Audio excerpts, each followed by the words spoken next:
Agora no Repórter MT eu entrevisto o médico infectologista Tiago Rodrigues, ele que é pesquisador, é professor também, e o nosso assunto é a vacina, que é um tema extremamente importante, atual, vacina contra o coronavírus, né? Começamos com a imunização, doutor, seja bem-vindo aqui no nosso estúdio. Essa imunização aos profissionais de saúde, estamos os idosos também agora participando, né, maiores de 80 anos, mas para começar, quais vacinas nós temos aprovadas pela Anvisa com eficácia no Brasil? A Anvisa registrou, né, aprovou para uso emergencial 2 vacinas. A Coronavac, no Brasil, ela é distribuída pelo Instituto Butantan, né, estudada pelo Instituto Butantan, e a vacina de Oxford, que no Brasil foi estudada pela Fiocruz. Ambas mostraram um desempenho muito bom, né, tiveram eficácias comprovadamente boas e por isso mesmo foram registradas pela Anvisa. Além de eficácia, se mostraram seguras, né, que é uma coisa muito importante também. E as 2 foram aprovadas em caráter emergencial.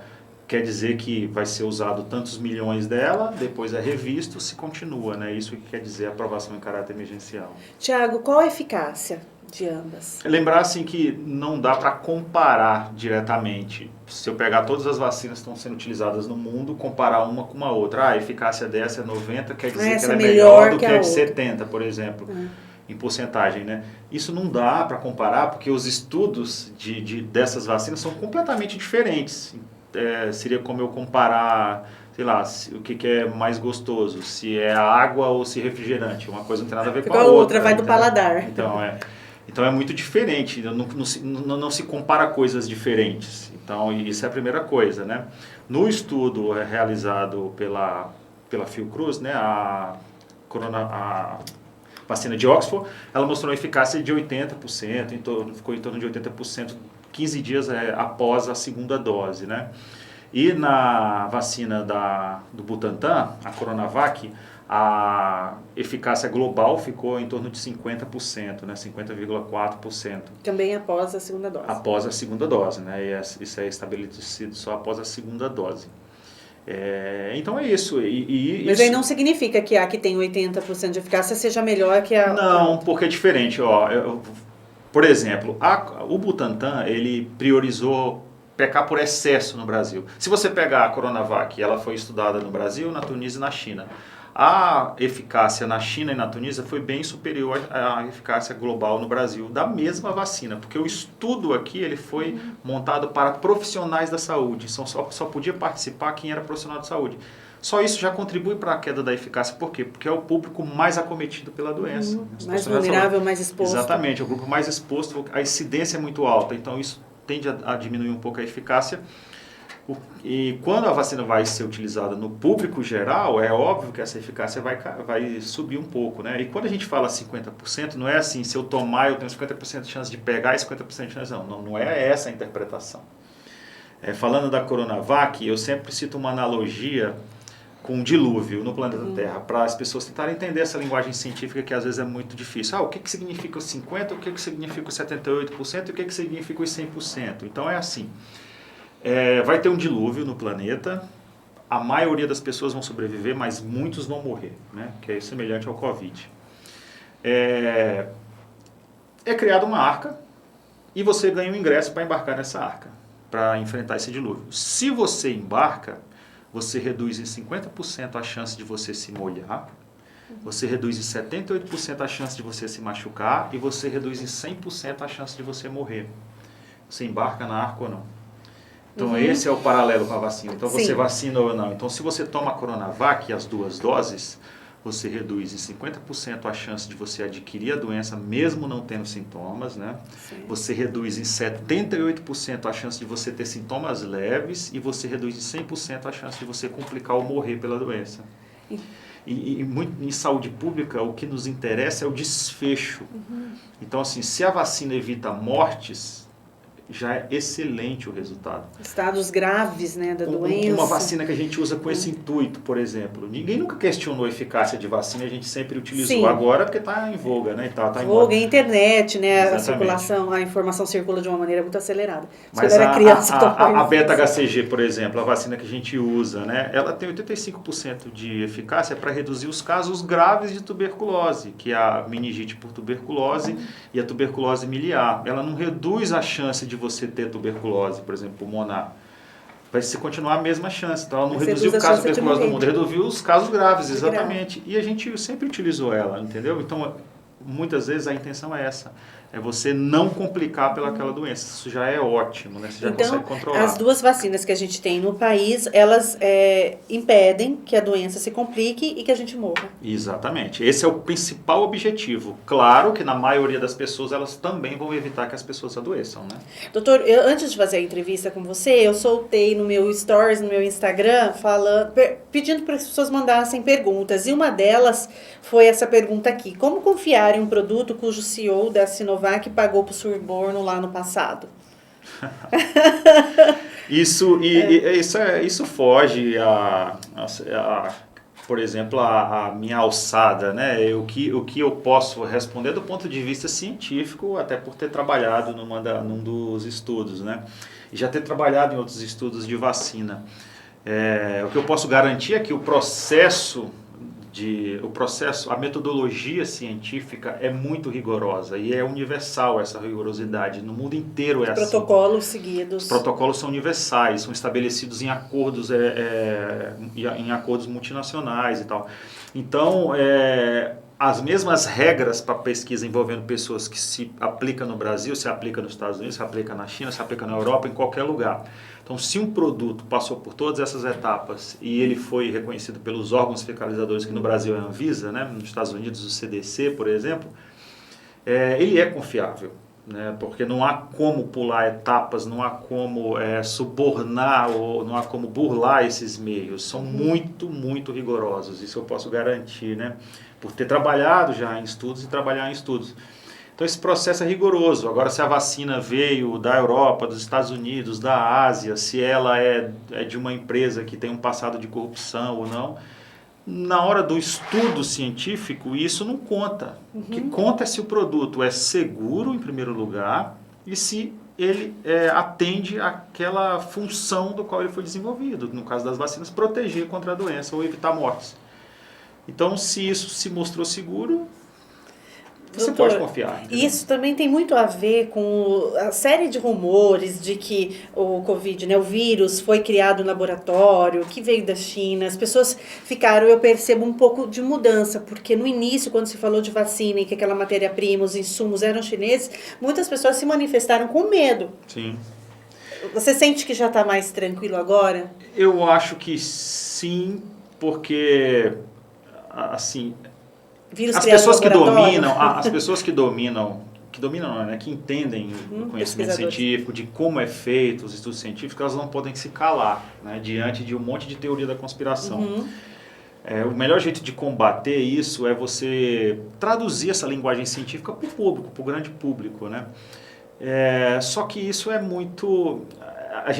o cientista, o pesquisador, ele já sai em desvantagem por quê? Porque ele não tem o microfone do qual os políticos dispõem, por exemplo. E sem dúvida uma briga política envolvendo vacinas no país. Exatamente. Há uma briga política. Se envolver, teve uma contaminação, né, um cunho político, um viés ideológico muito pesado que atrapalhou muito. Mas as pessoas que trabalham com pesquisa são capazes de continuar trabalhando, ignorar o barulho, né? E o que pretende é isso, controlar a epidemia, e somente uma vacinação em massa nos tira desse buraco. Só isso, não tem outra alternativa. Não tem como a gente vencer o Covid ou voltar ao mundo antes do que era, né, antes do Covid, sem uma campanha de vacinação em massa. Só isso que liberta. A teoria da conspiração vai existir. Sempre me perguntam se eu acho que o vírus foi criado no laboratório. Essa pergunta é muito frequente. Eu não costumo falar isso em mídia e tal, mas assim, eu acho que Eu tendo a acreditar que não, porque isso é muito improvável. O vírus hoje é acessível a todos os pesquisadores e esse vírus foi extremamente estudado e nunca se chegou a comprovar que houve manipulação desse vírus em laboratório. Isso seria facilmente detectado por qualquer estudioso, né, qualquer virologista. Hoje isso as pesquisas mais recentes apontam o quê? Esse vírus...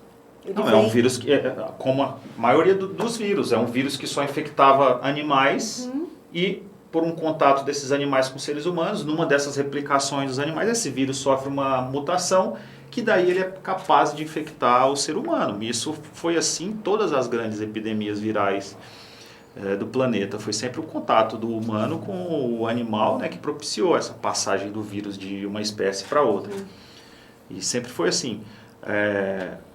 O que reforça essa teoria de que o vírus foi criado é porque na China, né, em Wuhan, tem um laboratório de virologia que eles são especialistas em coronavírus e tal, mas a gente nunca conseguiu provar. Eu acredito que não foi manipulado no laboratório, mas eu acho que deve ser investigado, como está sendo investigado, como foi investigado, né? E o mundo investigando também. O fato também, é que né? Isso não contribui em nada. Essas discussões e teorias da conspiração. O que a gente tem? A gente tem um vírus causando uma pandemia, matando milhões. O que a ciência tem que fazer? Criar meios para a gente sair desse buraco. É isso que a gente tem que fazer do ponto de vista, eu falo como profissional de saúde, como pesquisador. É isso que nos cabe. Discutir teoria da conspiração não vai ajudar a gente a sair disso. Não vai sair, né? Então, Vai ficar só na contamina conspiração. O debate. Só. E, doutor, a nossa velocidade de vacinação, eu li uma pesquisa dizendo que a gente deveria, né, que o ideal era que se aumentasse 10 vezes essa velocidade, né, essa quantidade de pessoas imunizadas diariamente, para que um ano nós conseguíssemos abranger todo o país. Você acredita que a gente vai alcançar, assim, a gente vai conseguir neste ano alcançar essa vacinação em massa? Isso é matemático, né? Pela velocidade que se vacina hoje, não tem como, né? O ideal é a gente vacinar pelo menos os grupos prioritários, né? Quem que é grupo prioritário da Covid? São as pessoas que mais morrem pela doença, que profissionais da saúde, idosos e pessoas com comorbidades, né? E esses idosos crônicas. hoje já estão mais de 80, mas puxando depois a partir de 60, sim, né? Eu acho que até 60 anos, né? O ideal. O ideal seria até todos os acima de 50 anos, que hoje em dia a gente vê muito nas UTIs pessoas, né? Nessa faixa etária dos 50 a 60 anos. Então, acho que o ideal seria vacinar até as pessoas de 50 anos esse ano. Especialmente também os diabéticos, obesos, que a gente vem percebendo. O problema é que a gente está lento, né, nessa campanha de vacinação, né? Tá vacinando poucas pessoas, não é muito, mas não é o ideal, né? Não é aquilo que se poderia. O Brasil é reconhecido mundialmente pela sua capacidade de imunização. O seu Programa Nacional de Imunização, o PNI, é exemplo no mundo, já ganhou vários prêmios na OMS, né? Então a gente tem essa capacidade porque a gente tem uma rede de saúde pública, né, que é o SUS, que atinge todas as localidades do Brasil.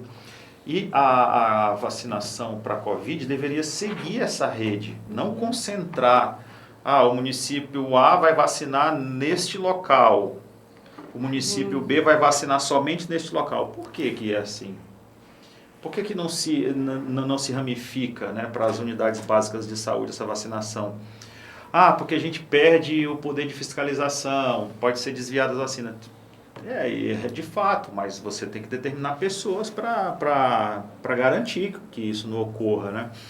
Mas se fosse obedecido à rede básica, né, a mesma estratégia que a gente usa para todas as campanhas de vacinação, com certeza a velocidade seria maior. Seria maior, nós precisamos melhorar nesse aspecto, né? Exatamente. De aumentar. E também, esse é um aspecto, e o outro aspecto é as autoridades em saúde, os gestores e principalmente os políticos contribuírem, né? Assim, incentivarem a campanha de vacinação, não ficar botando poréns, mas, se der esse efeito adverso, o país não vai pagar. Quando você fala isso, pela posição que você exerce, pelo cargo que você exerce, você impacta muitas pessoas. Muitas pessoas deixam de vacinar por conta de bobagens que são faladas por políticos. Então, isso também atrapalha e muito. Tem gente com medo de virar jacaré. Doutor, quanto tempo dura a imunização? A gente já tem uma perspectiva em relação a isso? Isso não tem como responder, porque é preciso estudos longitudinais, né? Assim, estudos ao longo do tempo. Então, eu não sei se a durabilidade da vacina vai ser 6 meses, 8 meses, 1 ano. Exatamente, não tem como responder. Nem o mínimo, nem um mês de imunizar. Não, isso a gente sabe que sim, né? Porque a infecção, por exemplo, o Covid, ele protege. A gente sabe que 3 meses a pessoa fica protegida, né? A maioria das pessoas, é claro, é possível reinfectar isso. Então a vacina provavelmente dura mais que isso, né? Mas a gente não sabe quanto tempo essa proteção da vacina dura, porque a gente tem que acompanhar. As pessoas vacinaram, os estudos continuam, a gente continua acompanhando essas pessoas para medir os anticorpos, né? Para ver até quando esses anticorpos vão durar e se vai precisar de um reforço, ou quantos reforços, de quanto em quantos meses, ou de quanto em quantos anos. Isso é assim para todas as vacinas, não é só para essa. Eu citava aqui para você, né, a febre amarela, por exemplo. A vacina da febre amarela começou a ser usada na década de 70. Só em 2013, a ciência foi capaz de dizer que uma dose bastava para a vida inteira. 40 anos Então, precisa de estudo longitudinal. Então, não tem como eu falar quanto tempo vai durar sem saber como que vai ser daqui 5, 10 anos. Eu preciso chegar nesse período. Para saber. E ela, até as pesquisas indicaram que ela é igualmente eficaz para todo mundo? Não, varia. Cada organismo reage de um jeito? Exatamente. É por isso que a eficácia das vacinas variam. Né? Por exemplo... Para você é diferente da minha avó de 89. A vacina da febre amarela que eu citava é a nossa vacina mais eficaz do calendário vacinal. Ela tem 95% de eficácia, o que significa que em 5% das pessoas ela não demonstrou eficácia quando ela foi estudada, né? Então toda vacina varia, não existe vacina 100%. Cada organismo pode reagir de um jeito. Perfeito. O que se quer, o que a OMS exige, né? Geralmente eram vacinas acima de 60% de eficácia, ela estaria aprovada. Para a Covid se aceita acima de 50%. Em alguns países acima de 30%, porque é uma emergência mundial. Então, nunca vai ser 100%, porque exatamente, você tem as variabilidades, um organismo não é igual ao outro. Então, o jeito que o meu sistema imune vai responder à vacina é diferente do jeito que o outro vai responder. O que se quer é que a maioria responda bem, né? Doutor, em relação às doses, não se pode misturar a vacina. Se eu tomo a primeira dose do Coronavac, a segunda é do Coronavac. Não pode. Que mandaram a minha pergunta. Se eu tomo da AstraZeneca, a segunda AstraZeneca. E o tempo, né? Uma é de 14 a 28 dias, Coronavac, e a outra... 3 meses. 3 meses, 90 dias. Eu preciso respeitar seriamente esse período da segunda dose. Precisa. Se eu não respeito, eu perco a validade da primeira? Perde. Se esse desvio, né, for muito grande do intervalo, deu 3 meses, tudo bem, uma semana para mais, semana para menos, não tem problema, não tem prejuízo. Agora, se isso for de meses, aí você perdeu, você tem que se revacinar, fazer o esquema completo. Tem alguma coisa a ver com série, com lote? Não, sendo da marca, não, basta ter... É porque não é série e lote, é um mecanismo de ação. Uma vacina não funciona igual a outra. Tem vacinas que utilizam vírus atenuado, né? Pego o vírus inteiro e eu ponho ele para, digamos, dormir, né? Para uma linguagem para vocês entenderem. Então eu inativo esse vírus, ele não é capaz de se replicar. Ele não é capaz de gerar doença, ele só é capaz de ativar o meu sistema imune. Tem vacinas que utilizam somente o material genético do vírus, que são as americanas, né? Então, cada vacina funciona de um jeito. Esse é um mecanismo. É um mecanismo diferente. Então, eu tenho que usar a dose da mesma vacina. Então, eu usei a primeira dose da Coronavac, a segunda tem que ser da Coronavac. Respeitando esse prazo. Respeitando, porque não adianta. Se eu tomei a segunda dose de Oxford, por exemplo, não adiantou de nada essa primeira. Eu tenho que tomar a segunda de Oxford. Então, doutor, nesses casos, né, isolados, mas que tiveram, que as pessoas não receberam a vacina, que a seringa estava vazia, não adianta tomar a segunda dose.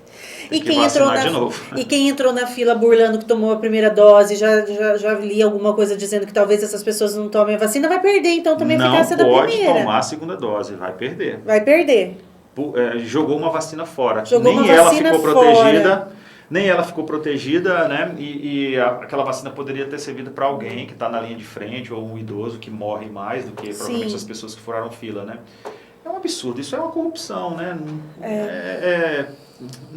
Não há nem palavras para descrever alguém que fura uma fila diante dessa situação, alguém, né, que aplica sem ter o líquido dentro, é algo desumano e inacreditável. Do mesmo jeito que a gente critica o político por ser corrupto, por ter deixado faltar oxigênio, por desvio na saúde, essa corrupção tem tanto peso quanto alguém que fura uma fila ou um profissional que não injeta a vacina sei lá para fazer o que com essa dose, né? Então, as duas têm o mesmo peso, E até porque, as duas são corrupção. doutor, essa questão dessa dose, se não furou e tentou levar, ela é extremamente sensível, né? Sim, Em ela não relação pode ao ficar manuseio, exposta no exposto ao tempo, calor, então é muito grave, não é tão simples assim.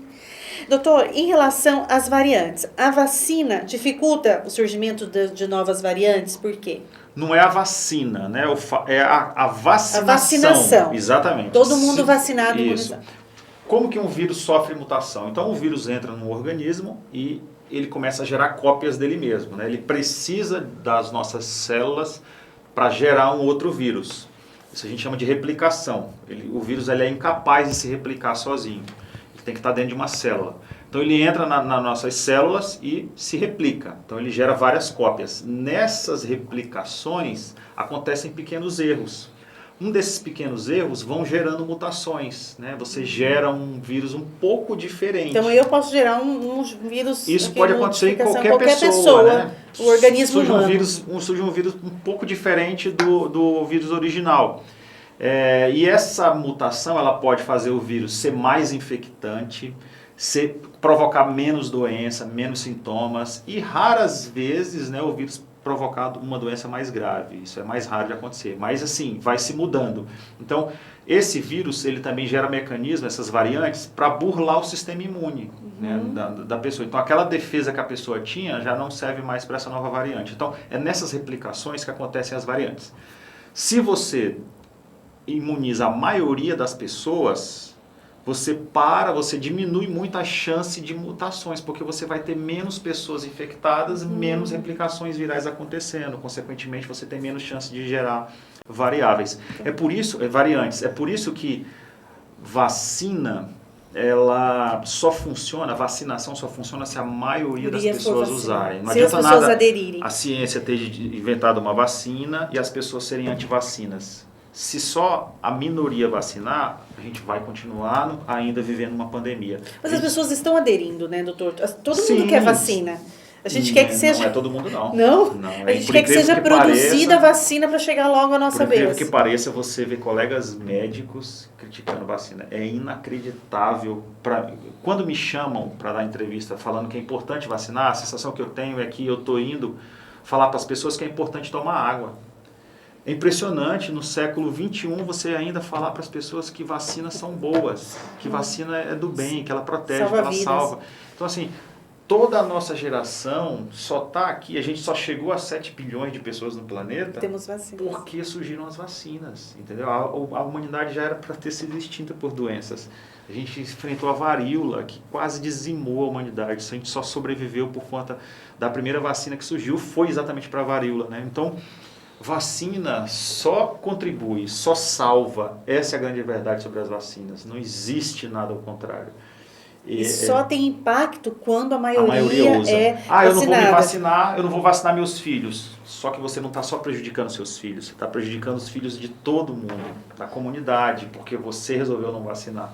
Então é coletivo o negócio. Mas a expectativa é que esse ano consigamos todos vacinar, doutor? A minha expectativa eu quero como pesquisador, eu quero que todo mundo se vacine, mas para isso é preciso uma logística, é preciso mobilização, principalmente política, né? De se gerar contratos, de se fechar acordos, de se trazer as vacinas. Eu espero que pelo menos o grupo de risco, né, esteja vacinado até o final do ano. 100%. Isso. Vai demorar um pouco a vida para voltar ao normal, né, porque a gente não tem capacidade de produzir vacina para todo mundo, por isso tem que se priorizar, né, os grupos. E atrelado a isso, essa demora, né, que a gente está imunizando muito vagarosamente, fechando acordos, é muito demorado. Então, sim, a pesquisa diz que, de acordo com a nossa velocidade, demoraríamos aí 2 anos para conseguir alcançar essa... para a gente ir, né, para o final, doutor, 2 perguntas também que apareceram para mim, que enviaram, em relação a sangue. Que tem correndo por aí que o sangue, tipo sanguíneo, em relação ao Covid, ele tem diferença. Que o sangue O positivo, por exemplo, seria um sangue mais forte para ligar com o Covid. Mito ou verdade? Isso surgem várias coisas, né? Porque vários estudos são feitos e tal, mas a gente não tem isso conclusivo. ser de sangue tal ou ser de sangue tal, eu estou mais protegido ou não. O grupo sanguíneo não teria muito impacto teórico nisso, né? Desconheço se existem estudos conclusivos em relação a isso. Eu estava feliz que meu O positivo disse que o O positivo estava mais forte. Eu acho que o melhor é quando a gente está diante de uma situação muito desconhecida e muito grave, como é a Covid-19, assim, grave do ponto de vista mundial, né? A gente tem que pecar por excesso, então a gente tem que se ligar às coisas que a gente já sabe. Né? Então, o que a gente sabe que funciona para a Covid? Usar máscara, né? O tempo inteiro que você estiver na companhia de pessoas, evitar ambientes fechados, evitar aglomerações, higienizar as mãos. Isso a gente sabe que funciona e tem impacto. Então, isso que eu devo fazer. As outras invencionices, você não vai se ligar a isso. É igual a questão do anticoagulante, né?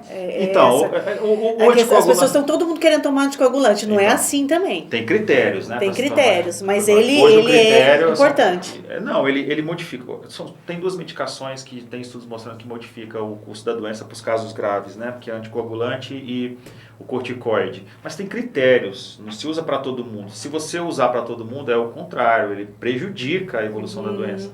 Então, a gente usa o que a gente usa para todo mundo, doutor? A gente usa corticoide anticoagulante quando o paciente precisa de oxigênio, quando a saturação dele está abaixo de 94, principalmente. E pessoas também com trombose, pessoas que naturalmente já têm trombose. Isso, pessoas com predisposição para isso, né? Então é nesse grupo que a gente usa, não usa em todo mundo, não tem benefício. Em 99% das pessoas a doença vai ter curso benigno, né? Então não tem por que você meter medicamentos. Hoje é o protocolo mais básico para o Covid. O que se usa para todo mundo que tem sintomas sintomáticos.